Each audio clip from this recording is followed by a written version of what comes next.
Okay, let's pray. Father, we want to thank you for your word. We thank you for your presence. We thank you for the wisdom that you give us. As we go through the scriptures, open our eyes. Let us see what we haven't seen before, and let us understand it.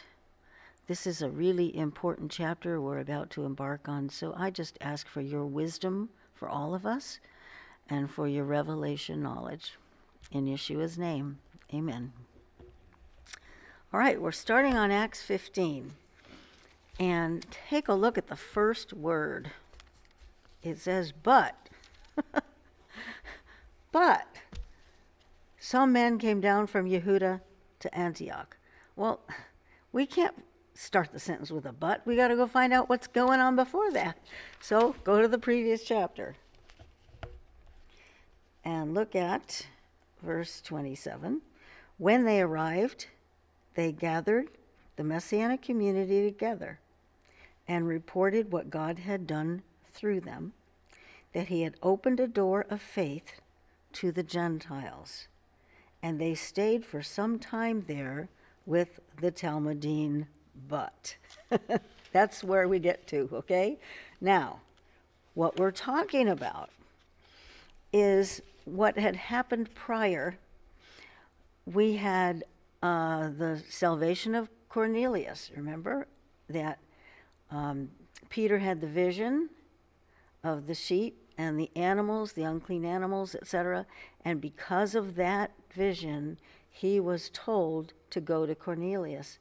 Cornelius was a Gentile. Now he's been directed over to the home of a Gentile. Jews didn't do that. They didn't go to the homes of the Gentiles. So in that experience, Cornelius came to the Lord. He was filled with the Spirit. He started speaking in tongues. And this is what they're referring to.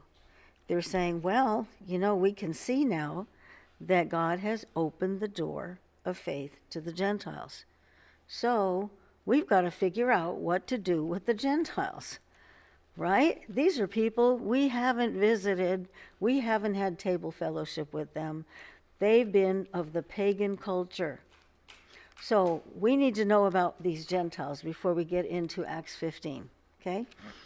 So the Gentiles were commonly going to their pagan temples. They would have their worship service there, which consisted of strangling animals and draining their blood and drinking the blood as a part of the ceremony, part of the worship service. So the strangled animals were already a problem because in Jewish law, in order to eat an animal, you had to do a kosher slaughter. That meant that the animal's throat had to be cut across the jugular vein. Then the blood would begin to drain from the cut. The animal would still be alive, but because of the cut, they were unconscious. Okay? So being that they're still alive, their heart is pumping, and the heart continues to pump until that blood has been released from the cut.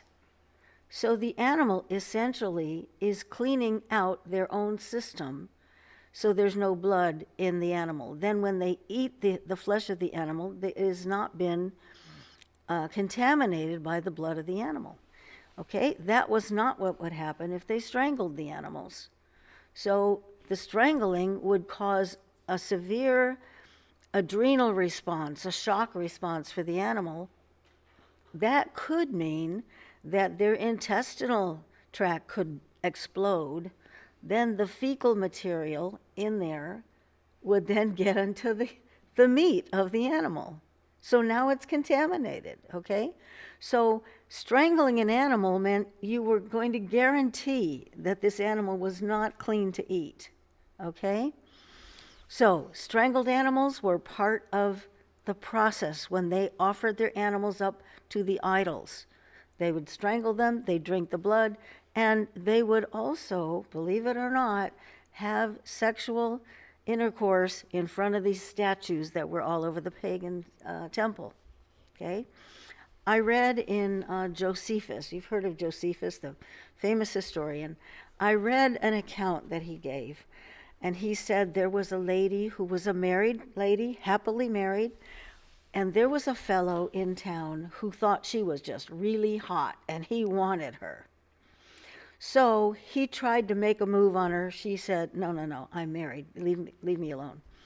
Well, he decided to conjure up a plan, and he talked to somebody over at the temple who managed to convince her that the gods had requested that she come to the temple, and that she was to sacrifice her body to the gods. Okay, so she comes over after dark, and this man that really wanted her is there at the temple. She thinks that she's having a sexual experience with the gods, and it's this man. This is an account that's in Josephus.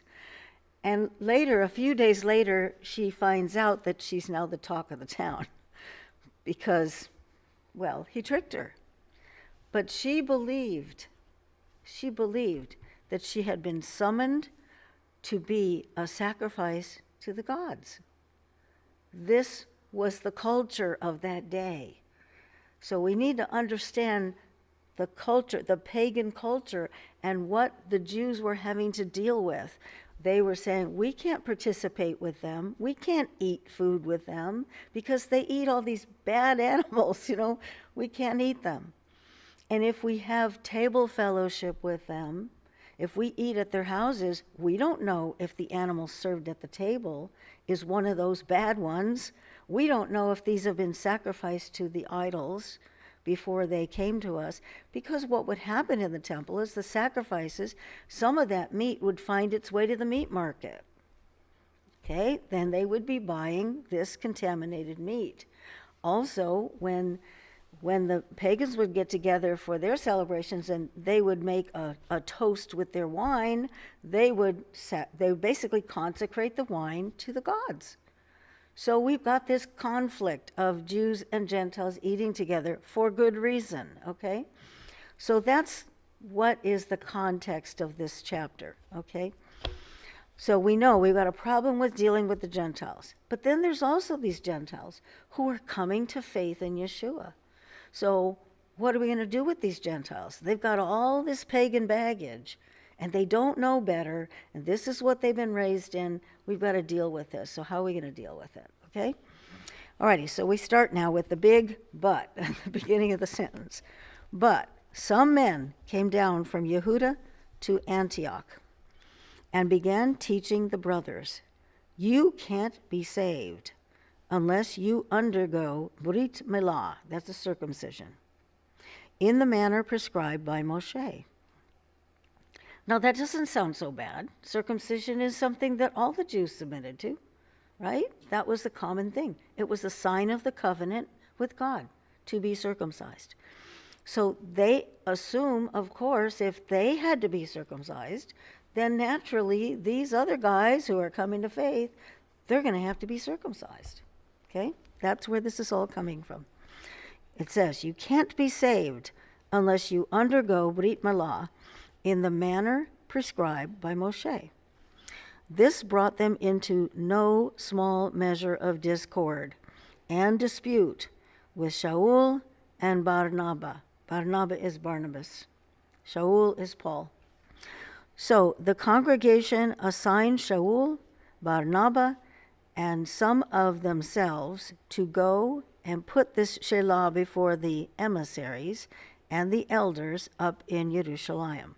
Okay, so they're going to bring this discussion up. They're going to have to figure out what to do with this dispute. Okay, and of course, they're going to go to the elders. Why? Let's go back to the time of Moses.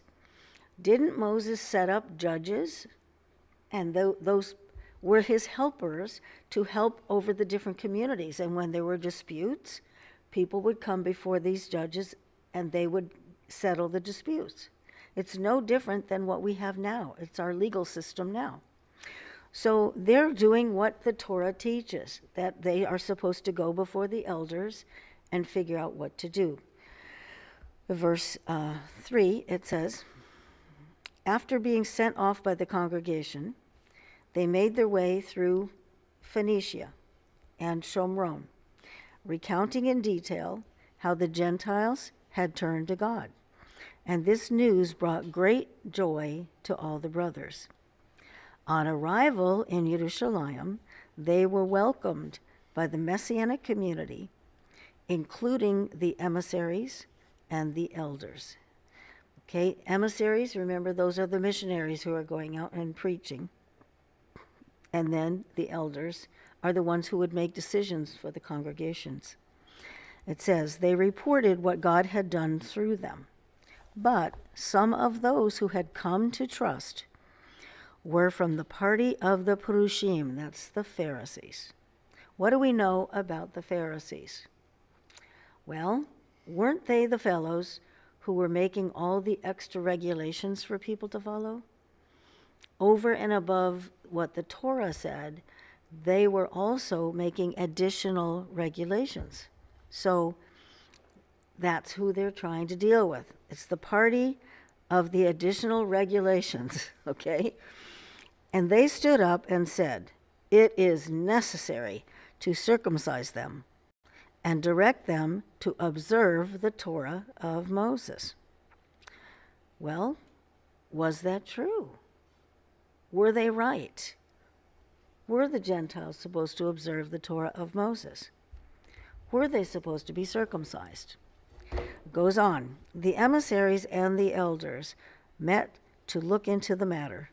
After lengthy debate, Kepha, that's Peter, got up and said to them, brothers, you yourselves know that a good while back God chose me from among you to be the one by whose mouth the Gentiles should hear the message of the good news and come to trust. Okay, this is the experience with Cornelius. Peter is the one who was called to do that. And he says, and God, who knows the heart, bore them witness by giving the Ruach HaKodesh to them, just as he did to us. That is, he made no distinction between us and them, but he cleansed their heart by trust. So why are you putting God to the test by now placing a yoke on the neck of the Talmudim, which neither our fathers nor we have had the strength to bear? No, it is through the love and kindness of the Lord Yeshua that we trust and are delivered. It's the same with them. Then the whole assembly kept still as they listened to Barnabas and Shaul tell what signs and miracles God had done through them among the Gentiles. Yaakov broke the silence. Now, who's Yaakov? He is Yeshua's half-brother. You know, when Mary and Joseph got married, they had Yeshua first, but they had other children. Those other children are named in the New Testament. There are 4 brothers, and there are at least 2 sisters. The 2 sisters have not been given names, but we know there are at least 2 of them. So Mary went on to have 6 more children, okay? So Yaakov, or also called James, he's James the elder, also called James the just, also called James the righteous, okay? He was very well respected as an elder in the community. It says, brothers, he said, hear what I have to say.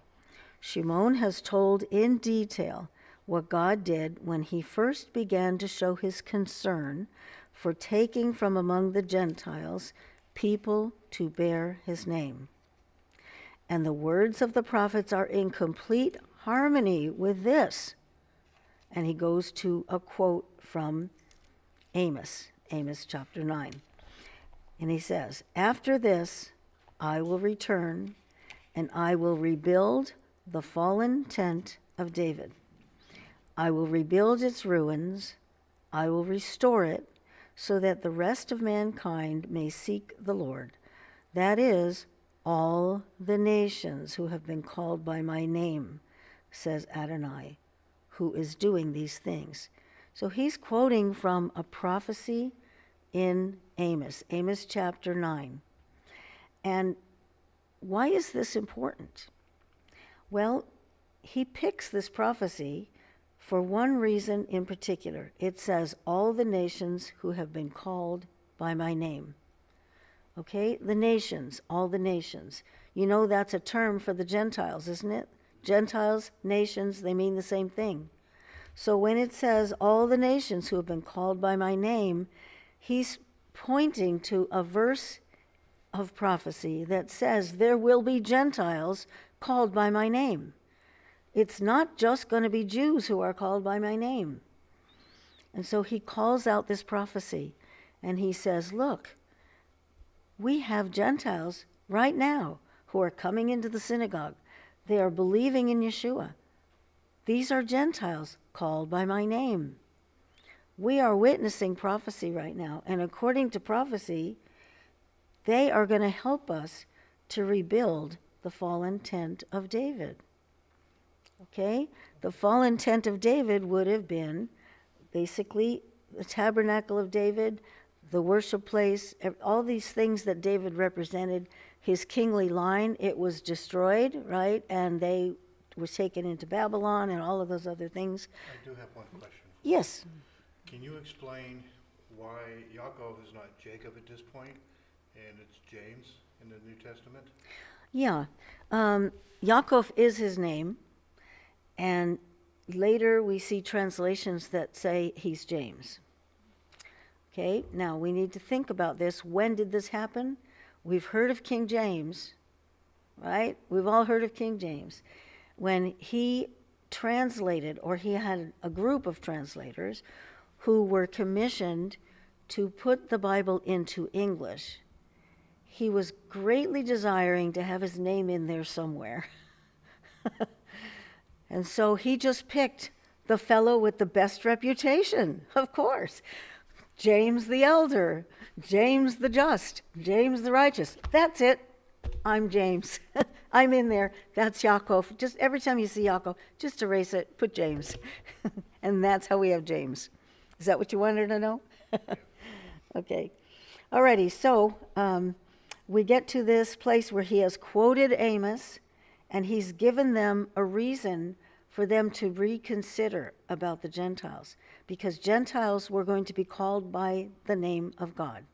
And if they were going to be called, then they were welcome into the community, because God did that. God was the one who brought them into the community, okay? So it goes on, all this has been known for ages. Therefore, my opinion is that we should not put obstacles in the way of the Gentiles who are turning to God.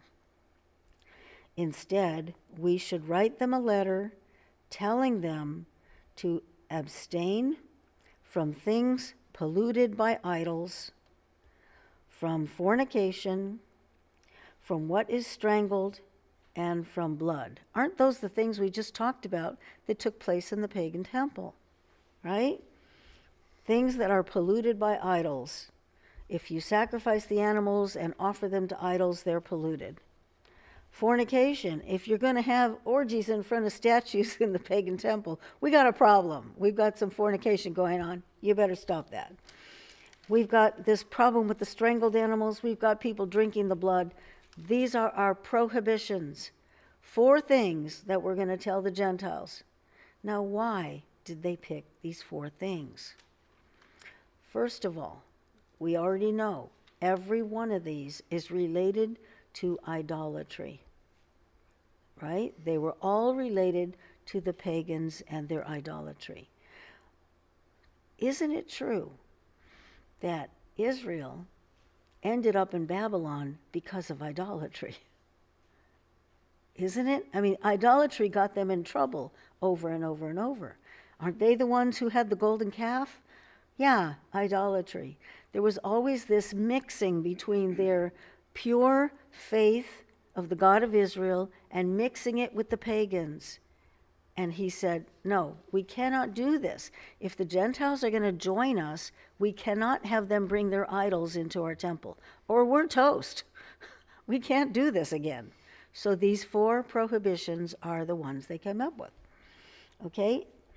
Now, if we were to examine this further, Leviticus 17, okay? If we can go turn to there.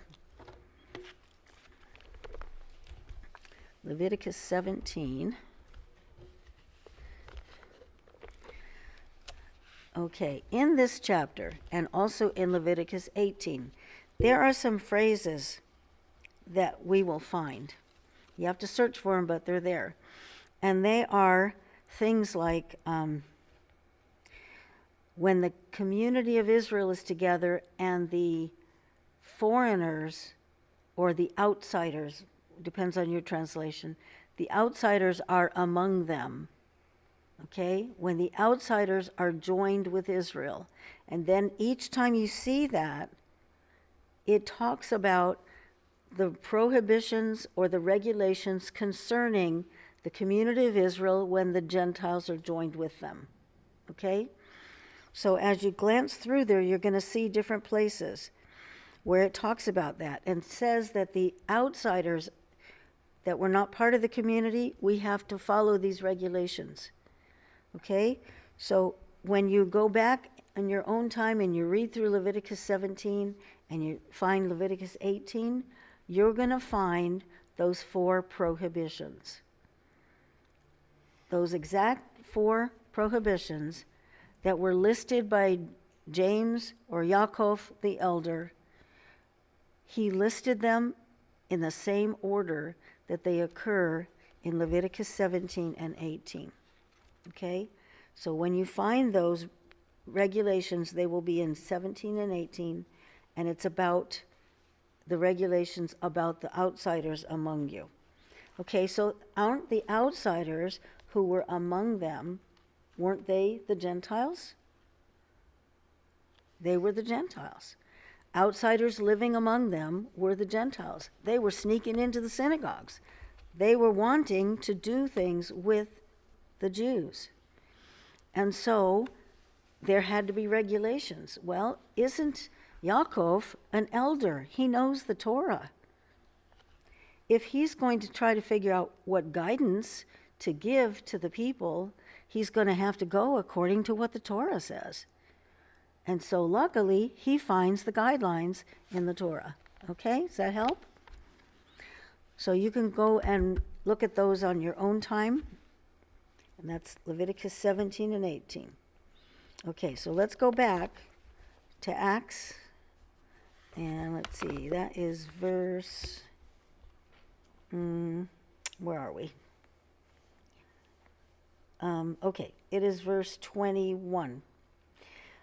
For from the earliest times, Moshe has had in every city those who proclaim him, with his words being read in the synagogues every Shabbat. What in the world does that have to do with the 4 prohibitions? It seems like the sentence comes out of nowhere. He's been talking about the Gentiles, whether they should be circumcised or not circumcised. Then he talks about the Gentiles called by my name, which are referred to in Amos. Then he goes on and comes up with the 4 prohibitions, which were based on the regulations in Leviticus 17 and 18. And all of a sudden, out of nowhere, he throws in this sentence. From the earliest times, Moshe has had in every city those who proclaim him, with his words being read in the synagogues every Shabbat. Well, it might seem kind of strange to throw that in. It seems like it's unrelated to anything else. But here's what's really going on. At that time, these Gentiles were coming into the synagogue.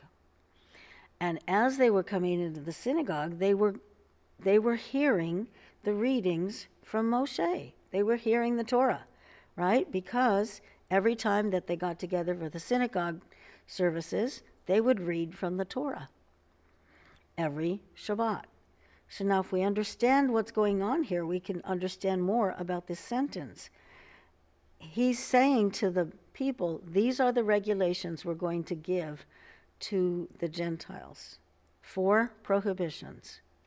But we don't need to worry about giving them every single regulation, because they're going to hear when they go to the Shabbat service. They're going to hear Moses being read. They're going to hear the Torah. And let the Spirit of God lead them. We don't have to come up with every possible regulation for them. Does that make sense? These 4 regulations are a starting point.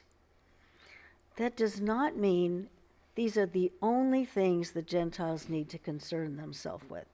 Because if that was the case, then let's just throw out the whole 10 Commandments thing. Why? We don't need that. Gentiles don't need any of that.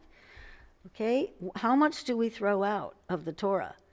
Well, do you know that in the Torah there are many, many times where there is the phrase that says, "and for the outsiders living among you."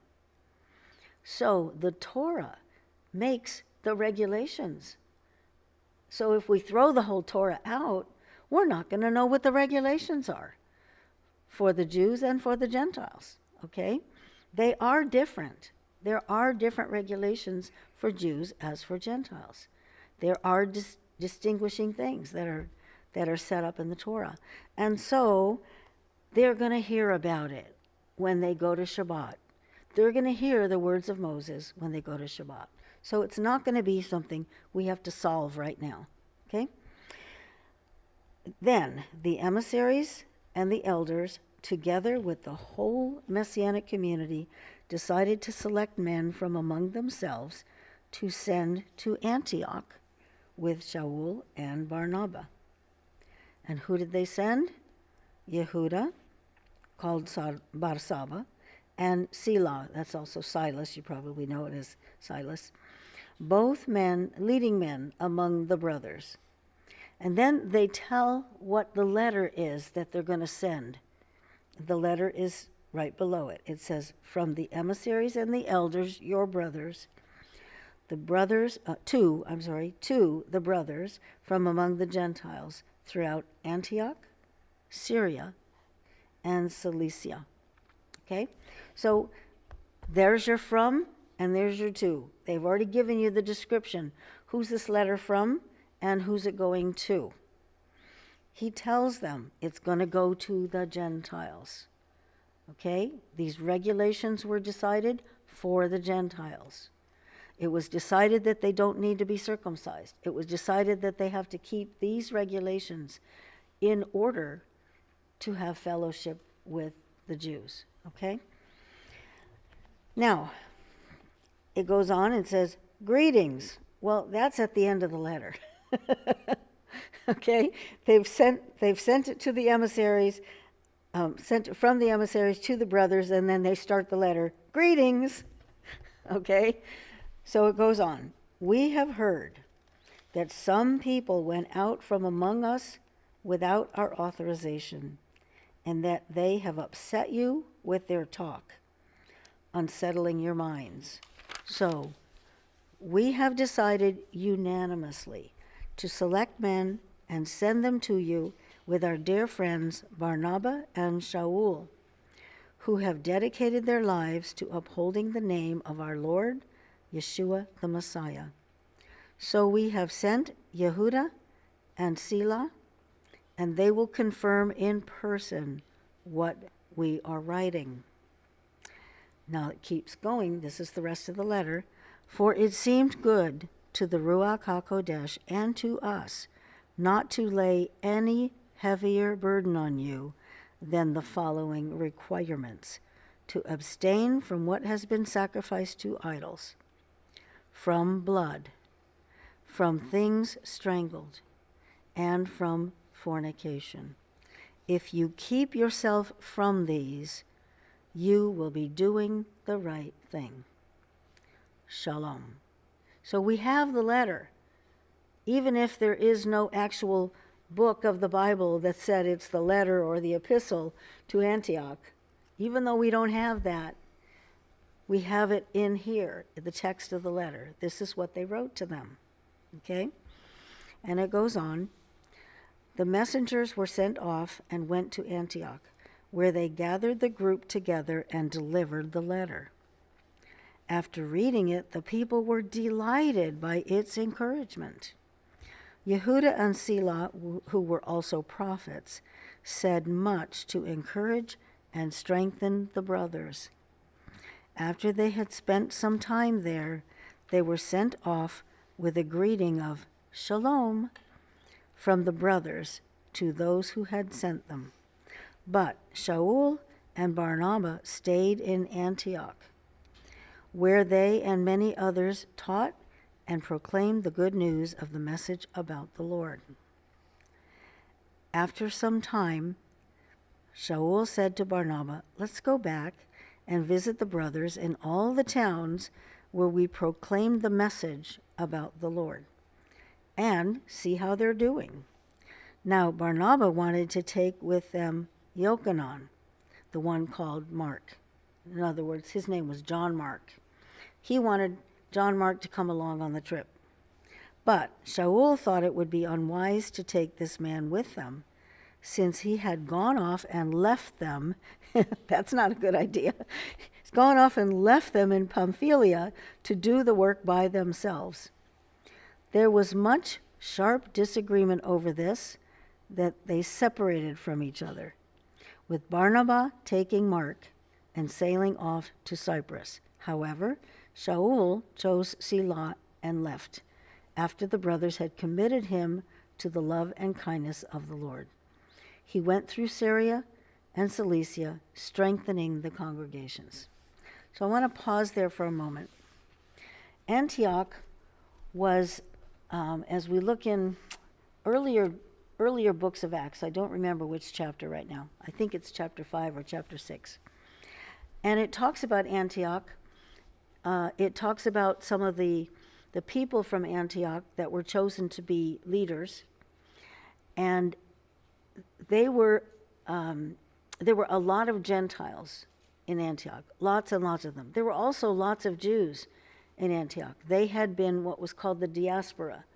They had left Jerusalem. There was persecution from the Romans, and it was making it difficult for them because the Romans were angry that so many people were coming to the Jewish faith.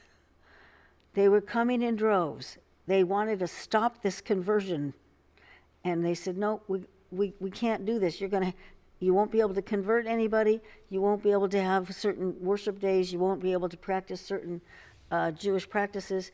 And because of the persecution, they left and they went to Antioch. So we had a large population of Jews in Antioch, but then we had Paul and Barnabas who were planting the church in Antioch. They spent, I think, was it a year or was it 2 years, 3 years? I don't remember now. 2 years? They spent in Antioch, and they were building the church there. So they were building a congregation that was the first, basically we could say, Gentile synagogue. Okay? There were Jews there, yes, but there were so many Gentiles. And we find in the book of Acts that when people went to preach in Antioch, almost the whole city said, "Yes, yes, yes, we want to receive this Yeshua guy. We want him," you know. So they're all converting, and we've got a mass of Gentiles who are populating the synagogues, okay?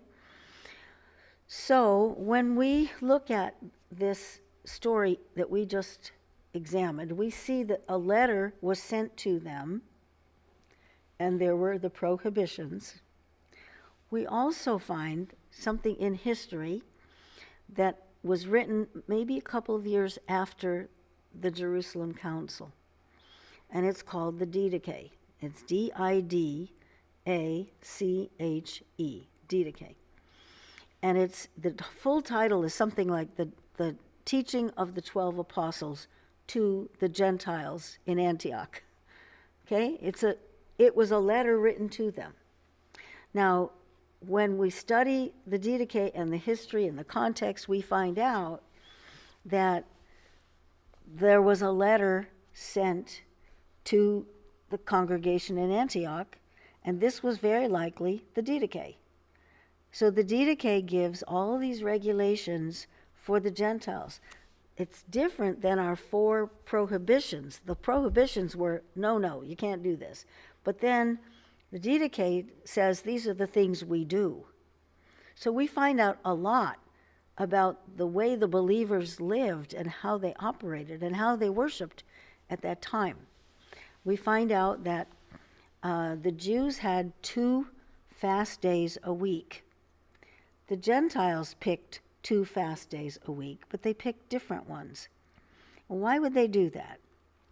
Well, haven't they been taught that there is a distinction between the Jews and the Gentiles, and that distinction is to remain.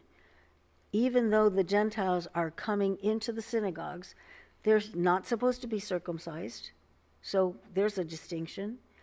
They don't have to follow all the Torah regulations that the Jews do, but they still have the Torah. They just don't follow all the regulations. They don't have as many. So that God made a distinction between them. So when they picked their days of fasting, they picked different ones. And maybe it was to respect the distinctions. Now, we also find in the Didache that there is a discussion about meeting on the Lord's Day.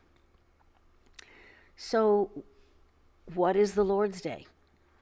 Well, we have been taught for centuries the Lord's Day is Sunday, and then it was just picked in place of the Sabbath. Well, not really. The Lord's Day was considered like a first fruit offering to God. They had already been worshiping in the synagogue on the 7th day of the week. But they would also get together on the first day of the week for fellowship. They would have dinner together. They would break bread together. They eventually called it communion. Okay, now the word communion back then didn't mean this established ritual of communion. It meant fellowship. They were going to have fellowship. And they were going to have specifically table fellowship. They were going to eat together, and then they were going to have someone come and teach the word to them. And following that, they would have worship songs and dancing on into the night, sometimes going on until 6 o'clock in the morning. And so that was the Lord's Day, when they would say, we're going to get together and just have a feast in the Lord with our brothers and sisters in the Lord. And that was not on Sunday morning, that was on Sunday night. Okay? So in the Didache, we find that there was already an established Lord's Day, which was the first day of the week, and they had their worship day, the Sabbath, which they never gave up. They didn't stop the Sabbath in order to have the Lord's Day. It was an extra thing they added to have fellowship with each other. Okay? So now, in our day, we see it separated. The people who worship on the Lord's Day, Sunday mornings, think that they don't need to do Sabbath because, well, God changed it all, didn't he? No, he didn't change it all. Sabbath is still Sabbath. It's still the 7th day of the week, but this was an extra fun, special time to get together. Okay? So we see that mentioned in the Didache. We see them talking about a hierarchy of people in the church. They picked leaders. They called them bishops. They called them elders. They had names for them. They talked about prophets.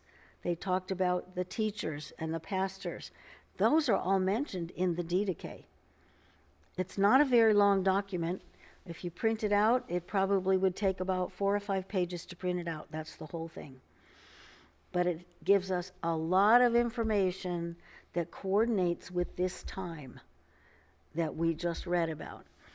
We know when we started the book of Acts that the Jews were the ones who were getting together for fellowship. They were the ones who were breaking bread together. They were the ones who were having special celebrations together. So when the Gentiles did also, the Jews were joining them. It wasn't like they had separated. It was just an extra fun thing to do, okay?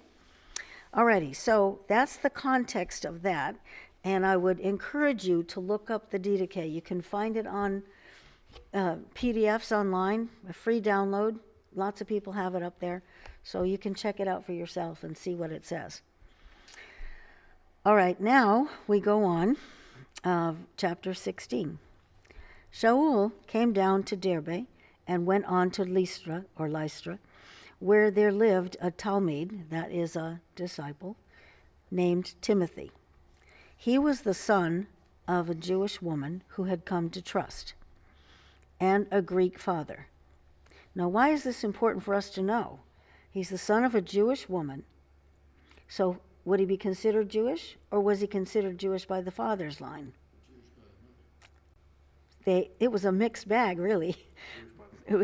It used to be, if you look in the all of the genealogies in the scriptures, they name the father, and then the son, and then the grandson, and they show you the genealogies based on the father. So they were considered Jewish by the father's line. I thought that as if they were both Jewish. Not at that time. They considered that it was the father's line that brought them into the covenant. So a Jewish man would be married to a non-Jewish lady? Yes, yes. So there were lots of instances of Jewish men who married from the Gentiles, and then the Gentile women had to give up their gods, had to commit to the God of Israel. So there were lots of examples of that. But when we get to the book of Ezra, we see that Ezra is trying to purify the community. They've come out of Babylon now.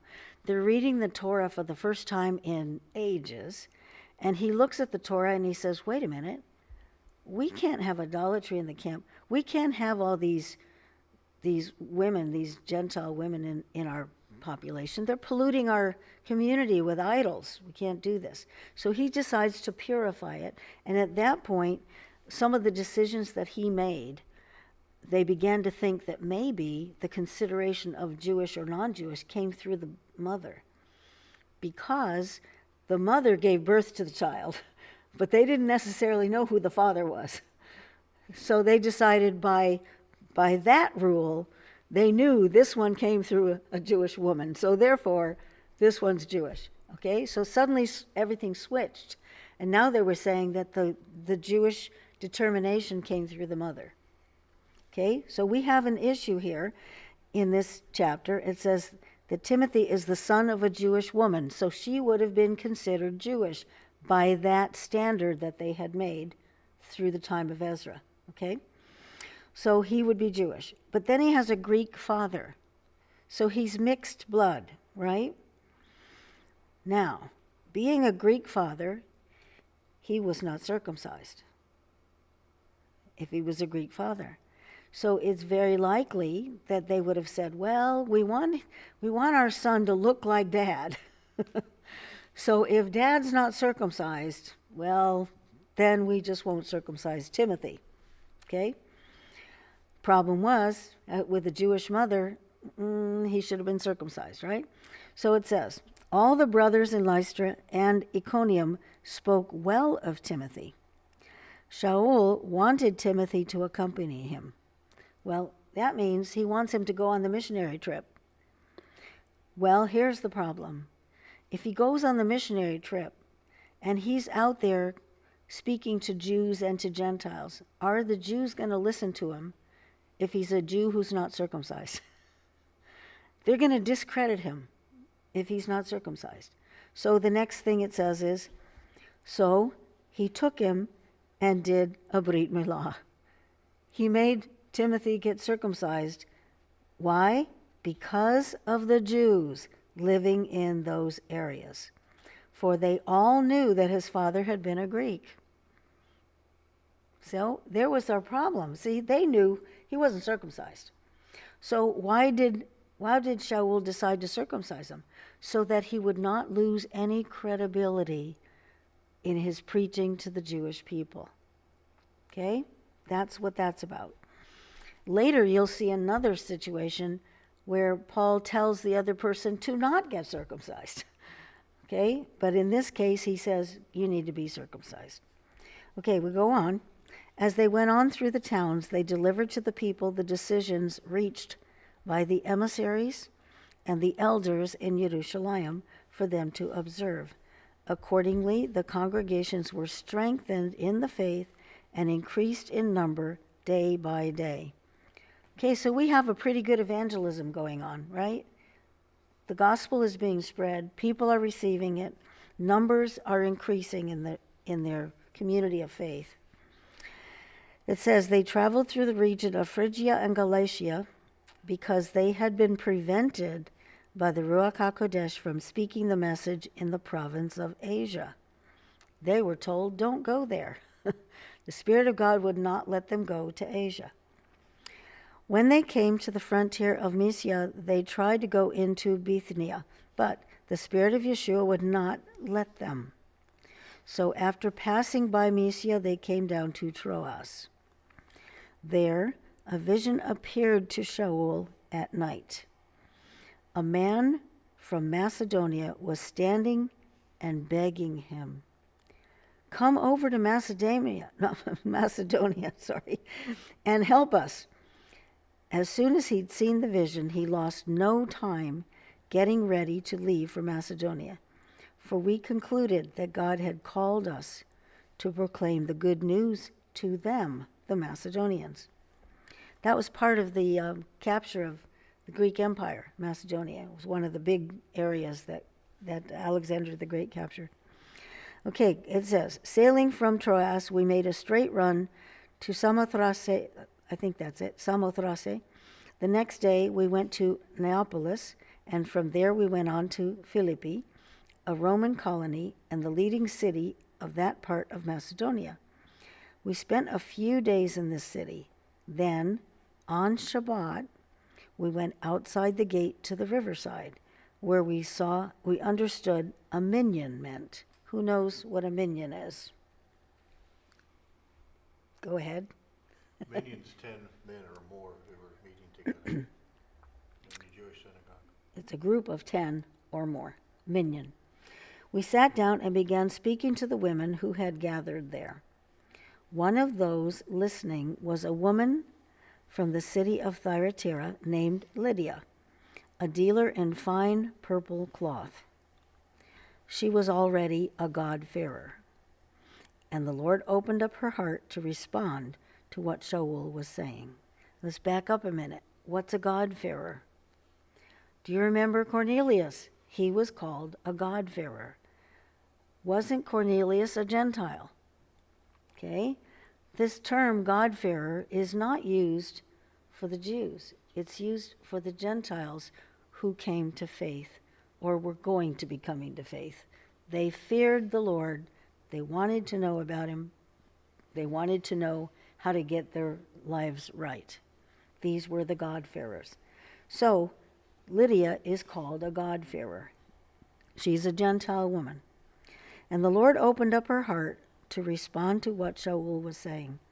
After she and the members of her household had been immersed, she gave us this invitation.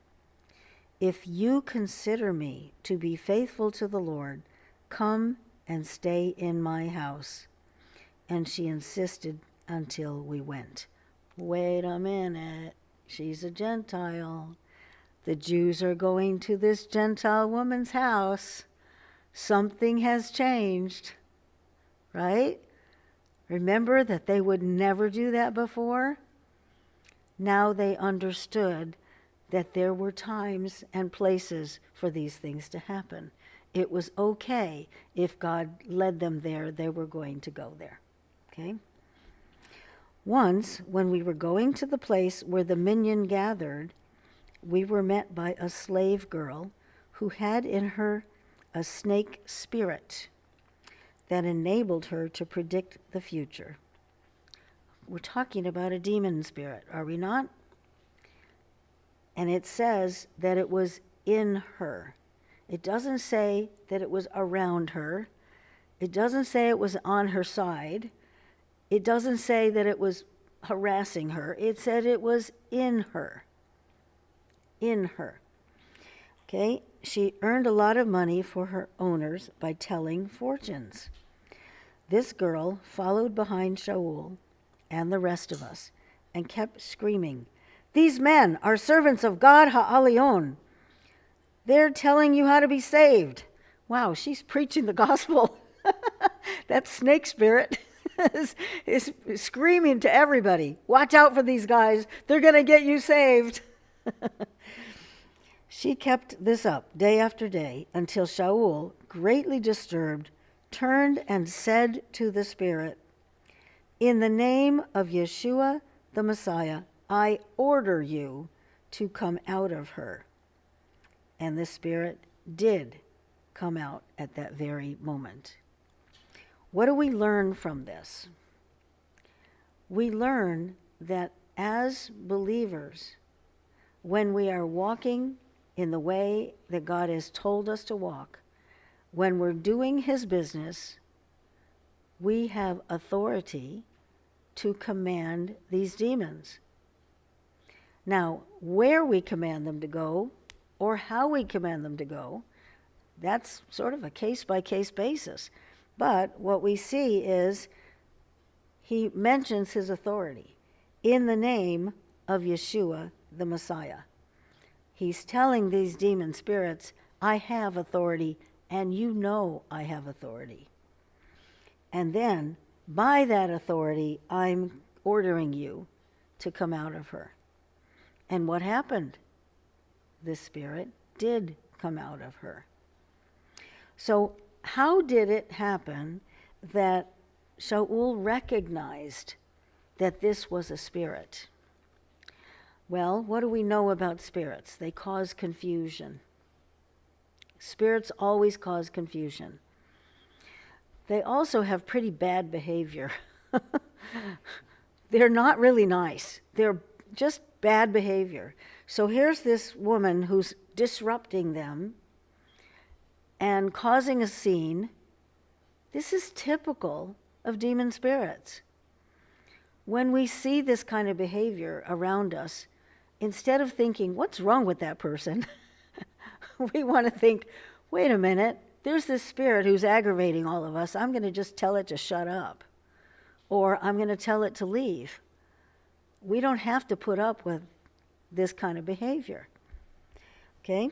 So it says, when her owners saw that what had come out was any further prospect of profit for them, wait a minute, that was our profit-making machine. You just cast it out. They seized Shaul and Selah and dragged them to the market square to face the authorities. Can you imagine? Can you imagine calling the police and saying, I had a demon that was making me money, and this person just wrecked up my profit. Do you think our police would do anything about it? So that's what was going on. They'd take them over to the authorities.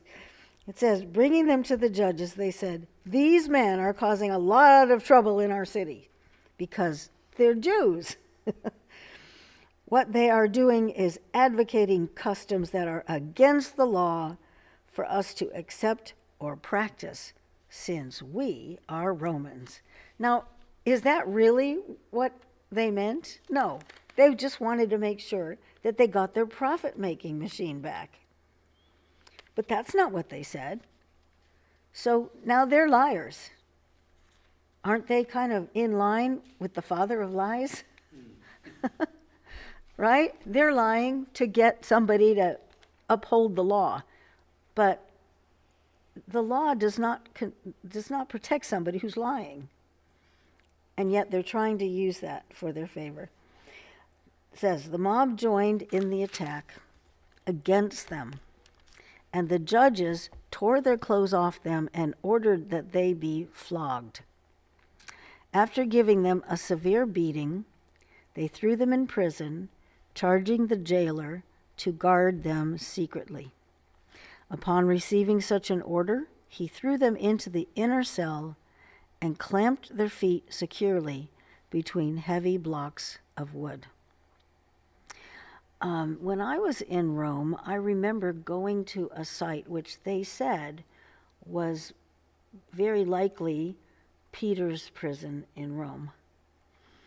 And I went down these stairs. It was very damp. And they had these prison bars. There was an opening in the rock, and there were these little bars so that nobody could climb out. But it was just a tiny little hole in the ground. There wasn't much there, enough for maybe 2 people to be in this prison cell. And then they had a little hole in the ground for their bathroom needs. That was it. That was prison.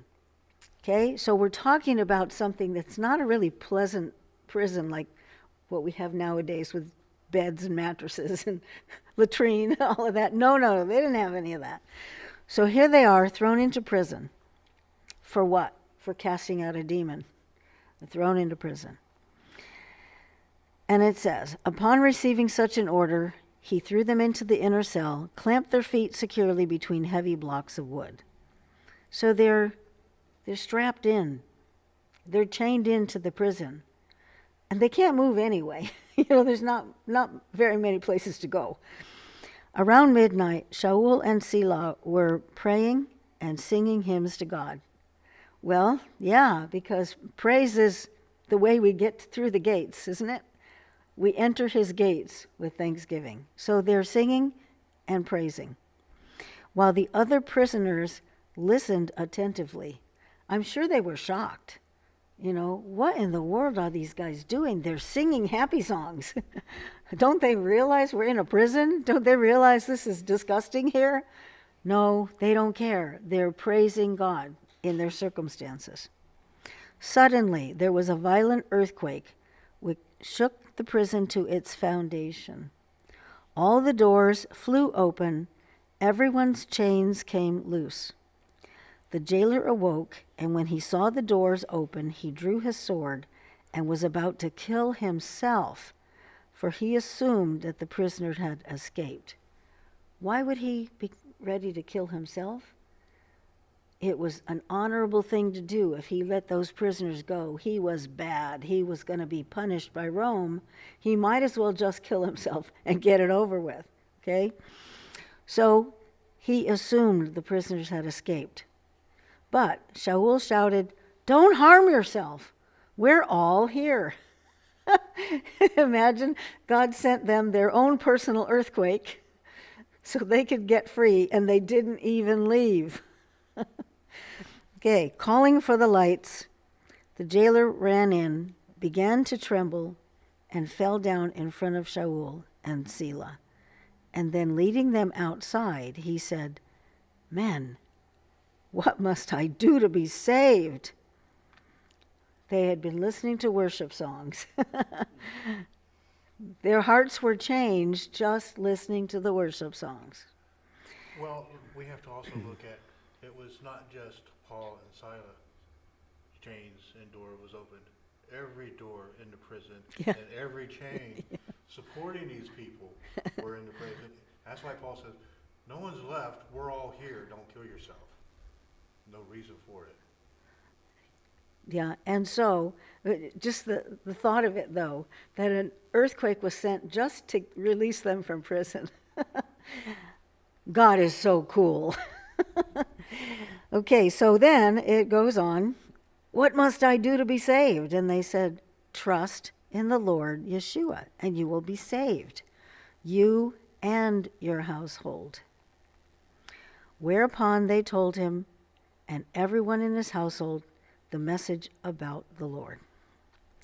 Then, even at that late hour of the night, the jailer took them, washed off their wounds, and without delay, he and all his people were immersed. They understood that if you are going to trust in Yeshua, then you get baptized. It's an act of obedience to cleanse you from your sins. Okay? And so they were all immersed. There's another thing to look at here, too. Mm-hmm. This was more likely a Roman jailer, a Roman soldier who is accepting God. And so now, what does he have to do besides accepting and believing that of Yeshua the Messiah? He has to renounce. He has to hide this Yeah. from his superiors. Yes. Sure does. He sure does. Because he's going to be toast, when they find out that all those people got away. So he gets immersed. After that, he brought them up to his house. Imagine. He's totally betraying his orders to keep them in the prison. He brings them up to his house, and he feeds them. And he and his entire household celebrated having come to trust in God. The next morning, the judges sent police officers with the order, "Release those men." The jailer told Shaul, "The judges have sent word to release both of you, so come on out and go your way in peace." But Shaul said to the officers, "After flogging us in public, when we hadn't been convicted of any crime and are Roman citizens, they threw us in prison. Now they want to get rid of us secretly? Oh no, let them come and escort us out themselves." You see what he has done? Shaul, Paul, was a citizen of Rome. Yes, he was a Jew, but he was a citizen of Rome. He had rights as a Roman citizen, and they had violated his rights. So he's going to get them in trouble because they violated his rights as a Roman citizen. They didn't follow the law. They didn't convict him of anything. They just threw him in prison. That was against the law. So he says, "Let them come and escort us out themselves." He wanted them to follow the law. So the officers reported these words to the judges, who became frightened when they heard that Shaul and Silah were Roman citizens. See, they had not even taken the time to find out. They came and apologized to them, and then, after escorting them out, requested them to leave the city. "Okay, guys, you know what? We're sorry. We're really sorry we did this, but could you just leave so nobody knows about this?" From the prison, they went to Lydia's house, and after seeing and encouraging the brothers, they departed. Okay, are we up for one more chapter? It's not too bad. We'll go ahead. Acts 17. After passing through Amphipolis and Apollonia, Shaul and Silah came to Thessalonica. There was a synagogue. According to the usual practice, Shaul went in, and on 3 Shabbats he gave them drashes from the Tanakh. Drashes are stories, interpretations of the Tanakh. They're like parables, okay? So he gave them drashes from the Tanakh, explaining and proving that the Messiah had to suffer and rise again from the dead, and that this Yeshua, who I am proclaiming to you, is the Messiah.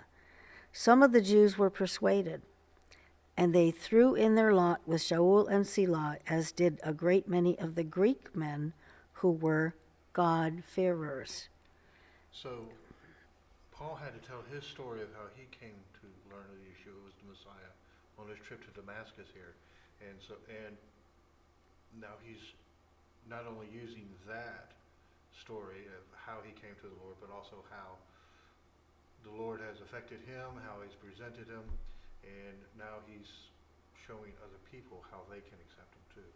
Mm-hmm. Exactly. All right, so it goes on. Now we have God-fearers who are joining them, the Greek men who were the God-fearers, and then the Jews were also being persuaded to come to faith. But the unbelieving Jews grew jealous. Why? Why would they be jealous? Jealous is a word that describes wanting something the other one has. Jealous.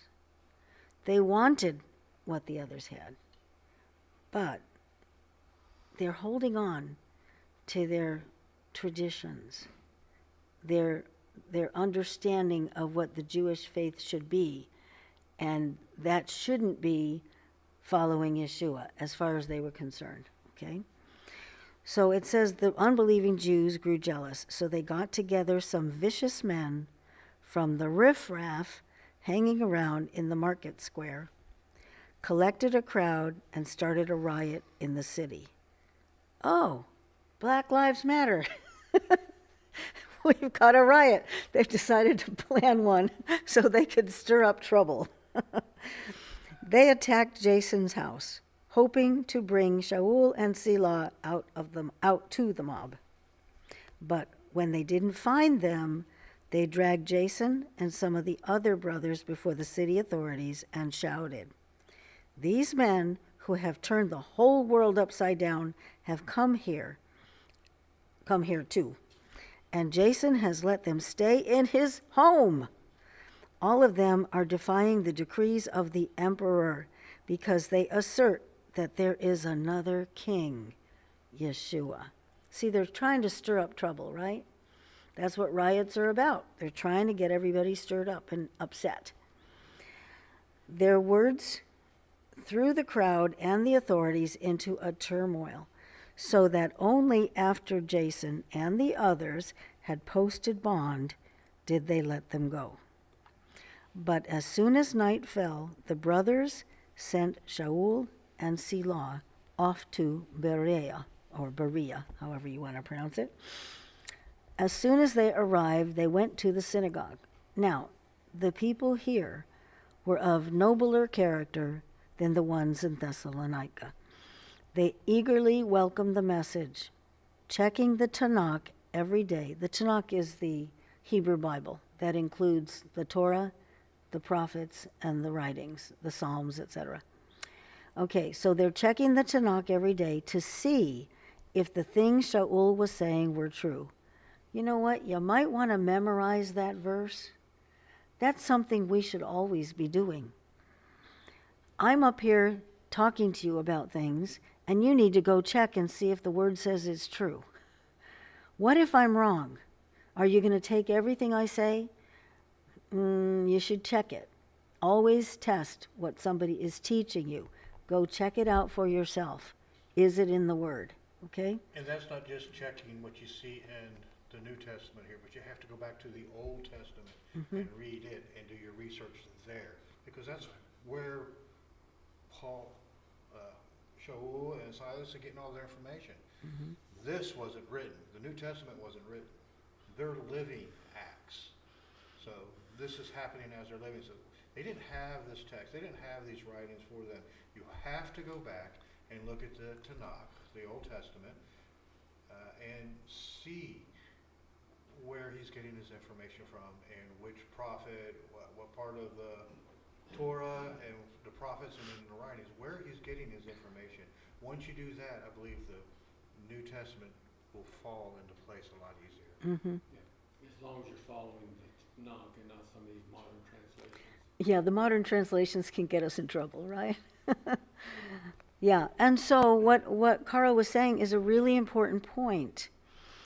When we're reading these stories about these people, they don't have the book of Acts to look at. This is history in the making. They don't have any Bible to look at. They don't have the Gospels yet. Those haven't been written. So what do they have? They have a letter that says, make sure you stay away from these 4 things. They have one of those.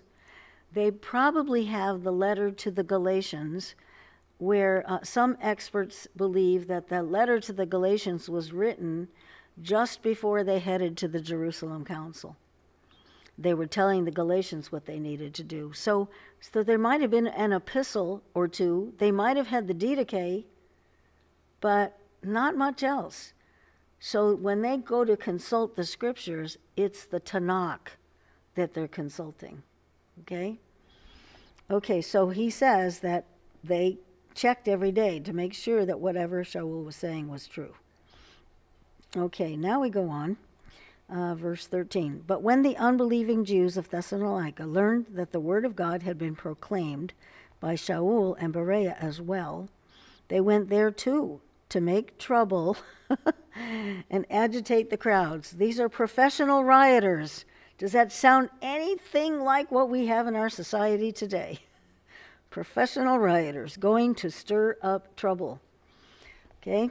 The brothers sent Shaul away at once to go down to the seacoast, while Silah and Timothy stayed behind. Shaul's escort went with him as far as Athens, and then left with instructions for Silah and Timothy to come as quickly as they could. While Shaul was waiting for them in Athens, his spirit within him was disturbed at the sight of the city full of idols. So he began holding discussions in the synagogue with the Jews and the God-fearers, and in the market square every day with the people who happened to be there. So when he's talking about idols, what is he referring to? They had The Greek idols, Apollo, Zeus, and all them. Now, while he was, and it was common practice to have open debates with someone who disagrees with you, or someone of a different God or different religious views. Back then, it was common to stand in the marketplace and hold these debates. Right. And that's what Paul is doing here. So these idols that they're concerned about, if they're seeing them, a site with a city full of idols, they're seeing all these statues.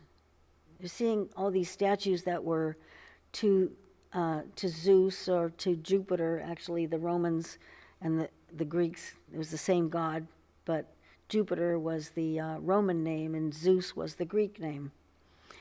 So they had the statues of their different gods on these pedestals. They were all over the city. They were inside the temples. And that's why Shaul is concerned. Here they are in a synagogue, and they're near all these idols. This is a great concern because, the Jews got in trouble for idols. And so they're very sensitive to this issue.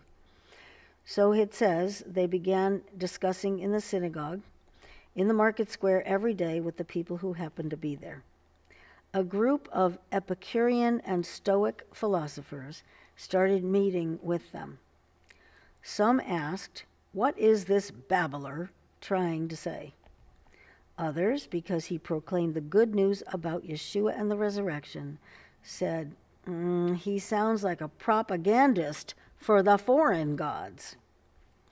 They took and brought him before the high council, saying, "May we know what this new teaching is that you are presenting? Some of the things we're hearing from you strike us as strange, and we would like to know what they mean." All the Athenians and the foreigners living there used to spend their spare time talking or hearing about the latest intellectual fads. Shaul stood up at the council meeting and said, "Men of Athens, I see how very religious you are in every way. For as I was walking around looking at your shrines, I even found an altar which was inscribed to an unknown God." Why would they have that? They didn't want to miss any. Remember, they were obsessed with being able to please their gods. And what if they missed one? What if they left one out? That god might be mad at them. So they wanted to cover their bases, make sure that they covered all the gods, even if they didn't know who they were. So they even had an altar to an unknown god.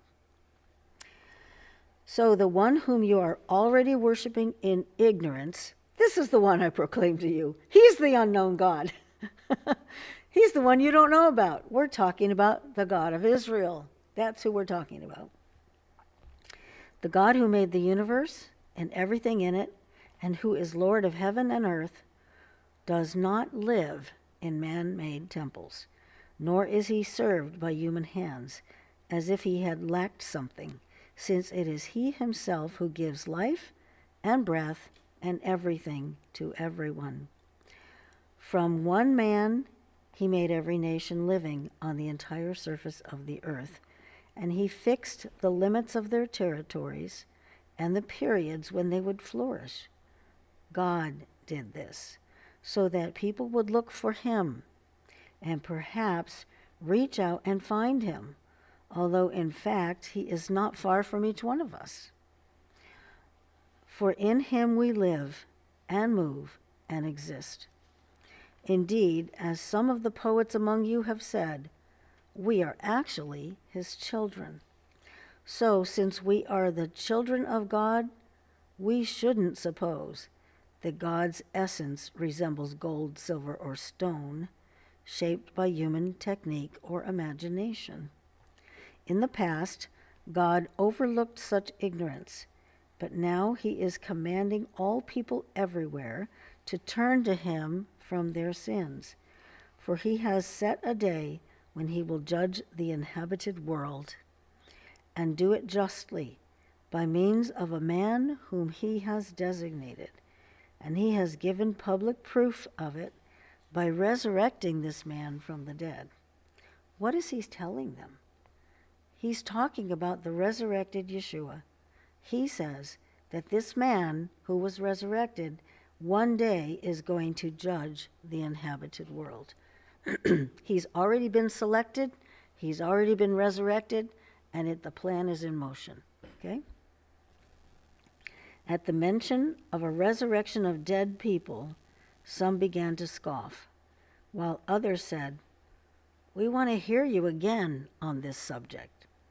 So Shaul left the meeting, but some men stayed with him and came to trust, including the high council member Dionysius.